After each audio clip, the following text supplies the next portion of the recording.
여러분 안녕하십니까. 2024년 10월입니다.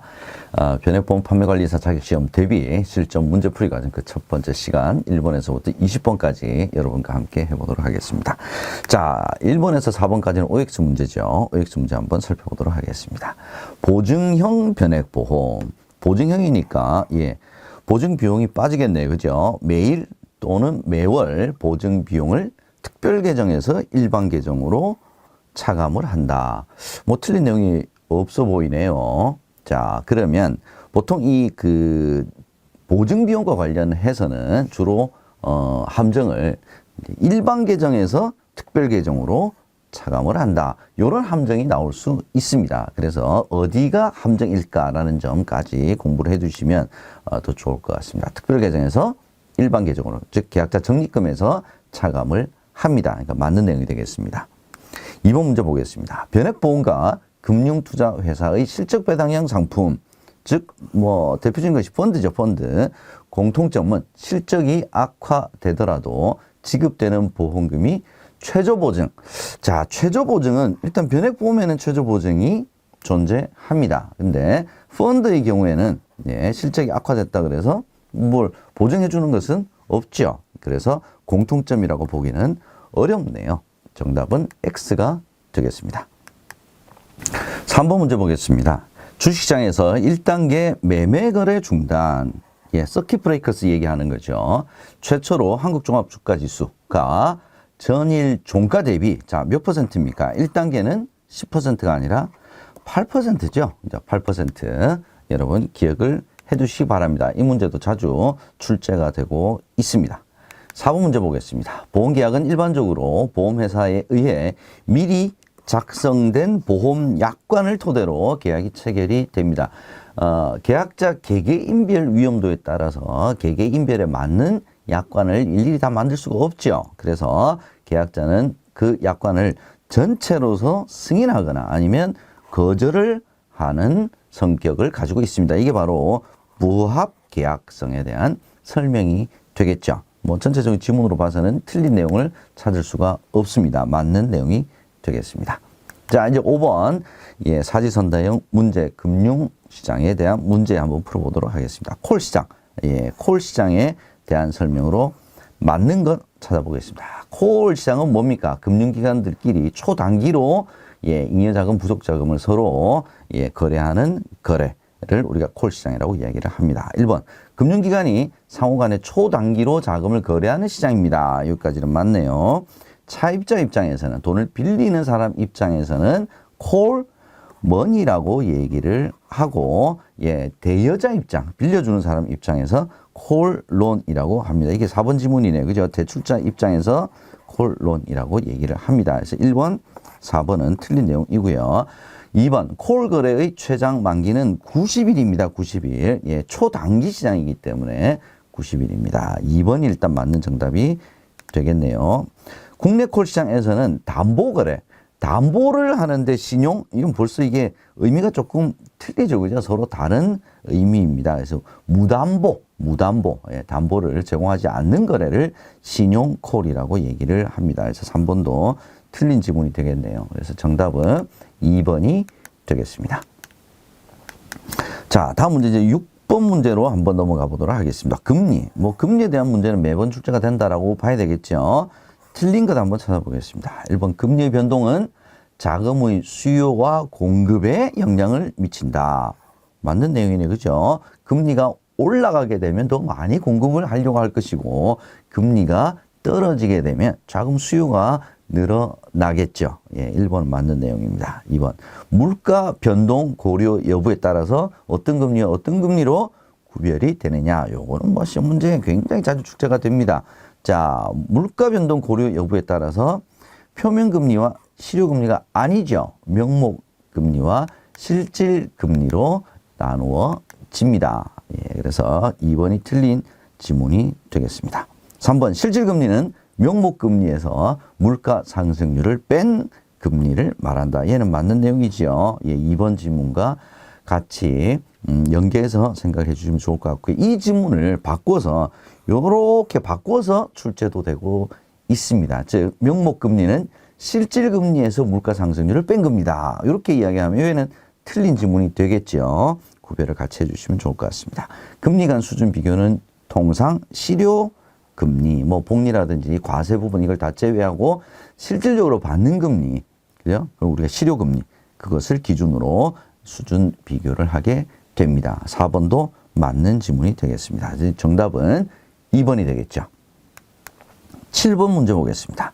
다음 표에서 설명하는 유상증자의 종류.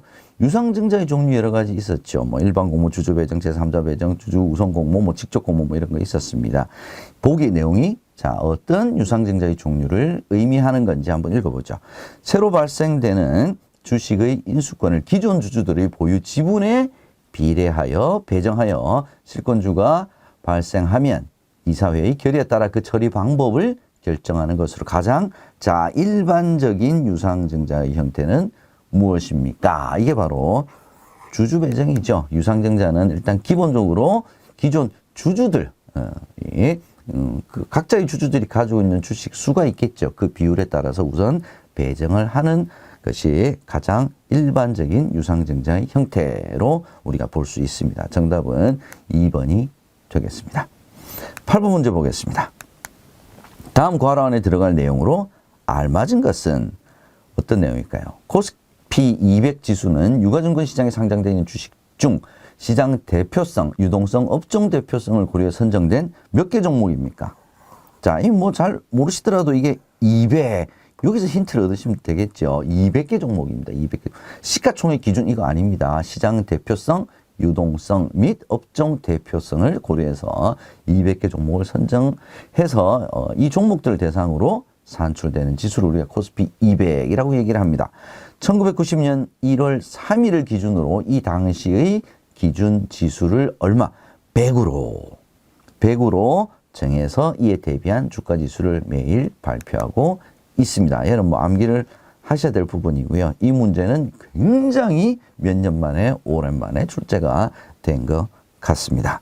자, 200개 종목 기준 지수는 100 기억해 두시고요. 코스피 200 지수도 시가총액 기준으로 산출을 한다. 이렇게 기억을 같이 해두시면 되겠습니다. 9번 문제 한번 살펴보도록 하겠습니다. 다음 표에서 설명하는 것으로 알맞은 것은 표는 무엇을 설명할까? 채권을 만기까지 보유할 경우 얻을 수 있는 모든 수익이 투자 원금 대비 1년을 기준으로 얼마가 되는가를 나타내는 비율이다. 잘 모르시겠더라도 이미 제가 키워드를 동그라미 쳤죠. 정답은 만기 수익률이 되겠습니다. 자, 수익률의 종류, 채권 수익률 종류 몇 가지 있었죠. 발행 수익률, 표면 수익률, 연평균 수익률, 뭐 유통 수익률 이런 거 있었습니다. 요거를 구별하는 문제들이 올해 좀 출제가 되고 있다는 점도 여러분 기억을 해두시면 좋겠습니다. 다음 10번 문제 보겠습니다.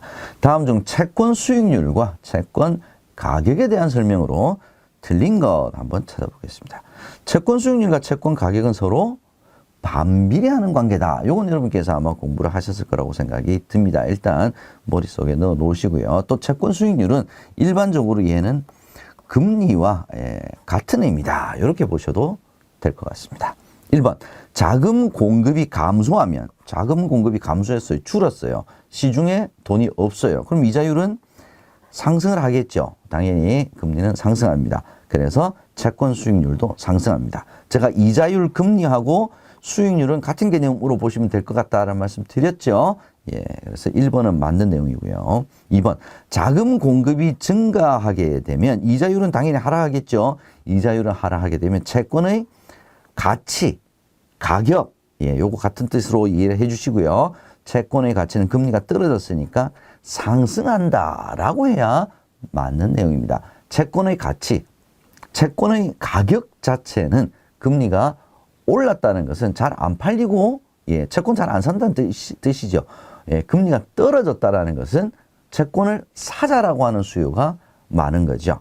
그렇게 보시면 될 것 같습니다. 그래서 이자율이 하락했다는 것은 채권의 가치는 상승했다. 이렇게 반비례 관계다 보시면 될 것 같습니다. 정답은 일단 2번이 되겠네요. 3번 시중 자금이 풍부해지면 얘가 자금 공급이 증가하면 하고 같은 뜻으로 보시면 될 것 같습니다. 시중 자금이 풍부해지면 자금의 가치가 하락을 해서 이자율도 하락을 하고 채권의 가치는 상승하고, 예, 이렇게 쭉 연결해서 공부해 주시면 좋을 것 같습니다. 4번, 시중자금이 풍부해지면, 나오네요. 채권의 가격은 상승한다. 우리가 3번 지문에서 봤죠. 정답은 2번이 되겠습니다. 다음 11번 문제 보겠습니다. 금융소득 종합과세에 대한 설명으로 틀린 것 한번 찾아보죠. 1번, 비과세 및 분리과세 소득을 제외한 금융소득이 2천만 원, 얘가 금융소득 종합과세 기준금액이죠. 비과세, 분리과세 소득 다 제외합니다. 2천만 원 이하인 경우에는 분리과세를 하는데, 자, 몇 퍼센트? 6%가 아니라 14% 분리과세를 하는 것이 맞습니다. 그죠? 2천만 원 이하인 경우에는 14% 분리과세, 2천만 원 이상인 경우에는 다른 소득과 합산해서, 예, 소득세율을 그 기준에 맞게끔 적용을 한다. 이렇게 보셔야 될 것 같습니다. 2번 지문도 같이 한번 보죠. 비과세 및 분리과세 소득을 제외한 금융소득이 2천만 원을 초과하는 경우, 오케이. 금융소득 전체가 종합과세 대상이 됩니다. 맞는 내용이고요. 3번, 금융소득이 종합과세 되는 대상이 되는 경우 종합과세 방식과 다른 소득과 분리하여 계산하는 분리과세 방식에 의해서 계산된 금액 중 큰 금액을 산출세액으로 한다. 얘도 맞는 내용이죠. 4번, 금융소득이 종합과세 대상이 되는 경우 다른 소득과 합산해서, 예, 기본세율 6에서 45%를 말하는 겁니다. 제가 앞서서 설명한 내용과 동일하죠. 정답은 1번이 되겠습니다. 12번 살펴보도록 하겠습니다. 다음 중 비과세 종합저축의 요건이 있었죠. 그죠? 예, 65세 이상의 거주자 내지는 장애인. 맞습니다. 한도는 얼마입니까? 5천만 원이죠. 5천만 원. 1명당, 1인당 저축원금 5천만 원. 올해 이 비과세 종합저축 관련된 문제가 자주 보이네요. 참조를 해 주시기 바랍니다. 정답은 5천만 원. 3번이 되겠습니다. 다음 13번 문제 보겠습니다. 다음 보기의 괄호 안에 알맞은 생명보험의 기본 원리. 생명보험의 기본 원리는 세 가지 보시면 되겠죠. 대소의 법칙, 수지상등의 원칙, 생명표, 사망표, 요 정도 보면 될 것 같습니다. 그 중에 하나를 물어보는 것 같은데, 다수의 사람을 대상으로 관찰해 보면, 자, 한두 사람을 관찰을 해서 나오는 통계를 가지고 사고 발생 가능성을 우리가 짐작할 수는 없겠죠. 예측할 수는 없습니다. 여러 사람, 즉, 이제 주사위 얘기하는 거죠. 이건 뭡니까? 바로 대수의 법칙. 1번, 대수의 법칙을 얘기하는 원리가 되겠습니다. 다음 14번 보겠습니다. 다음 중 생명보험 계약에 대한 설명으로 알맞은 것은 맞는가 한번 찾아볼까요? 1번, 생명보험 계약은 보험기간이 단기가 아니라 장기죠. 장기. 예, 손해보험이 단기죠. 2번, 타인의 사망을 보험금 지급 사유로 하는 생명보험 계약은 반드시 피보험자의 동의를 얻어야 합니다. 계약 체결 전에. 맞죠? 예, 2번은 틀린 내용이 없어 보입니다. 3번, 생명보험 계약은 보험사고 발생 시 실손보상이 아니죠. 실손보상은 손해보험입니다. 정액보상이죠. 4번 보겠습니다. 생명보험 계약은 보험계약자의 청약과 보험회사의 승낙으로 계약이 성립하죠. 보험증권 발급 내지는 1회 보험료 납입은 보험계약 성립의 요건이 아닙니다. 그래서 정답은 2번이 되겠습니다. 다음 15번 문제 보겠습니다. 다음 중 보장성 보험료 세액 공제. 자, 보장성 보험료를 납입 시에 납입한 보험료의 한도 100만 원. 그죠? 예. 몇 퍼센트입니까? 12%.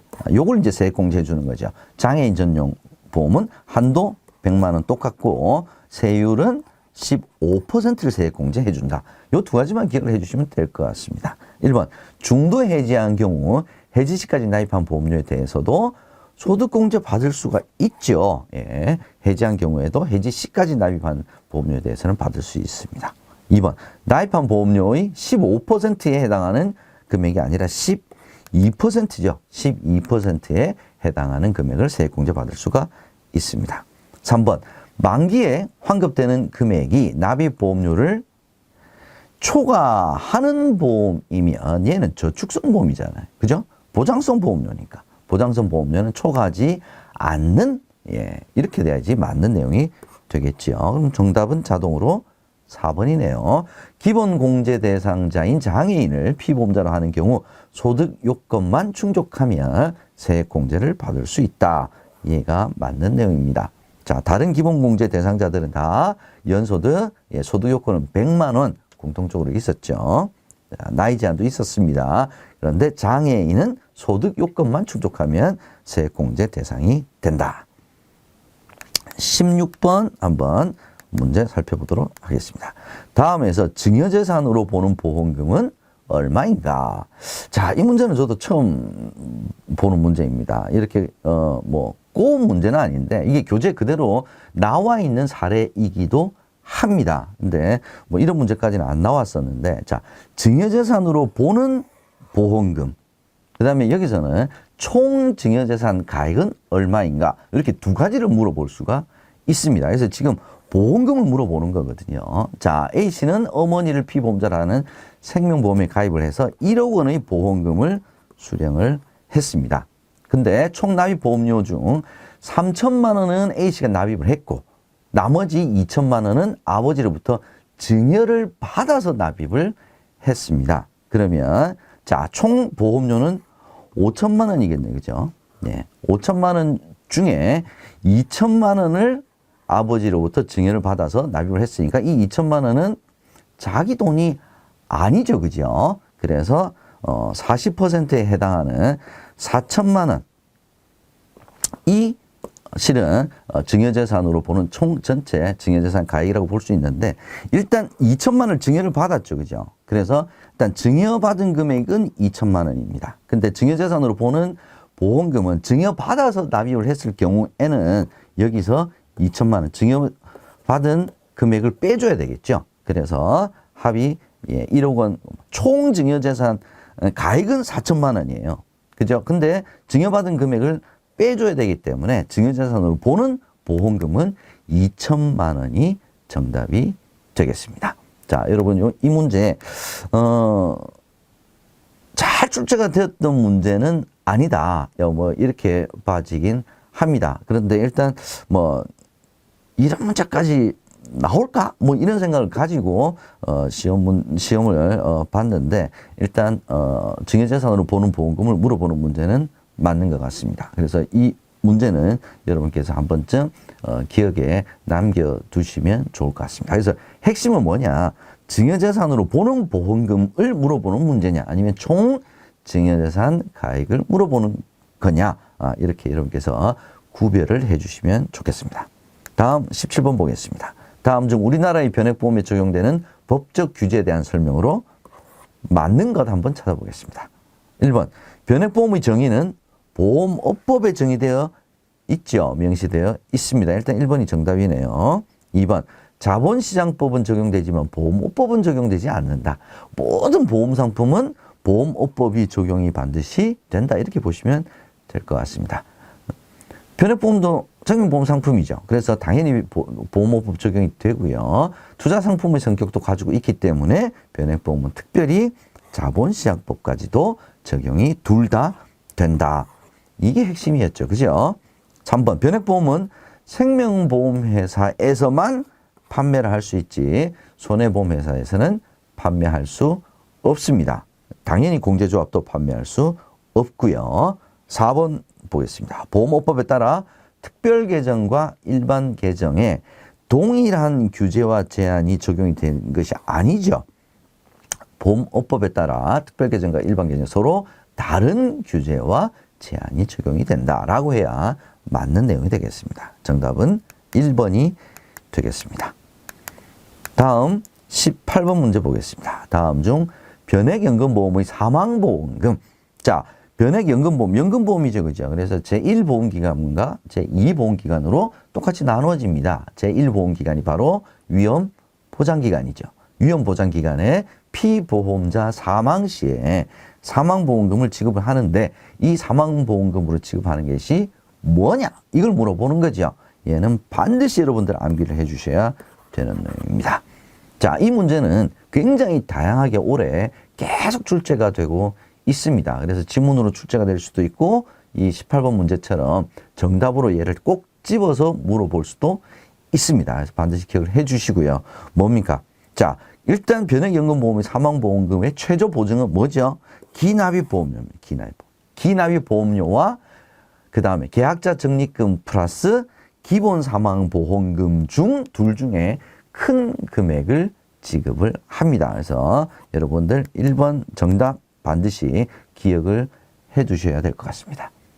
다음 19번 문제 보겠습니다. 다음 중 변액보험의 변동보험 계약에 대한 설명으로 맞는 것 한번 찾아보겠습니다.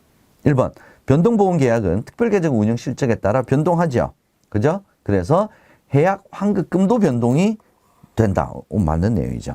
변동보험 계약은 실적에 따라서 계속 변동하기 때문에 계약자 적립금 자체도 계속 바뀌는 거죠. 계약자 적립금이 계속 바뀌니까 해약 환급금도 자동 변동이 됩니다. 왜냐? 해약 환급금은 계약자 적립금에서 해지 공제 금액을 뺀 금액이 해약 환급금이잖아요. 그러니까 당연히 계약자 적립금이 변동을 하게 되면 해약 환급금도 변동이 됩니다. 1번은 맞는 내용이네요. 정답은 1번일 것 같습니다. 2번은 어떤 내용일까요? 변동보험 계약은 특별계정 운영 실적이 저조하면 자, 추가 보험료와 변동보험 계약과는 전혀 관련이 없습니다. 추가 보험료 부담하지 않습니다. 3번 변동보험 계약은 특별계정 운용 실적이 저조하면 최저 보증 금액도 계속 낮아진다. 운영 실적이 저조하더라도 최저 보증한다니까 운영 실적이 저조하더라도 최저 보증하겠다는 건데 최저 보증 금액도 계속 낮아지게 되면 얘는 최저 보증이 아니죠. 그렇게 이해를 해주시면 될 것 같습니다. 4번 변동보험 계약은 매월 재계산되어 누적된다. 얘는 변액 종신, 변액 유니버셜 보장형과 같이 보장성 변액 보험의 변동보험 계약을 의미하는 것 같습니다. 매월 재계산되는 것은 맞는데 누적되는 것은 아니죠. 새롭게 계산이 됩니다. 매월 1회까지 함께 공부를 해두시면 되겠네요. 정답은 1번이 되겠습니다. 자, 이번 시간 이제 마지막 문제, 20분 문제네요. 한번 살펴보도록 하겠습니다. 다음 중 변액보험에서 기납입 보험료를 보장하는 옵션이 아닌 것은 이 문제도 올해 간간히 출제가 되는 문제라고 보여집니다. 기납입 보험료를 보장하는 것은 일단 저축성 변액 보험과 관련이 깊죠. 예, 저축성이라고 하면 변액 연금보험과 변액 유니버셜 적립형을 여러분께 생각해 주시면 좋을 것 같습니다. 변액 유니버셜 보험 적립형의 GMDB 최저 사망 보험금이죠. 기납입 보험료 맞습니다. 변액 연금보험의 최저 연금 적립금 얘도 기납입 보험료죠.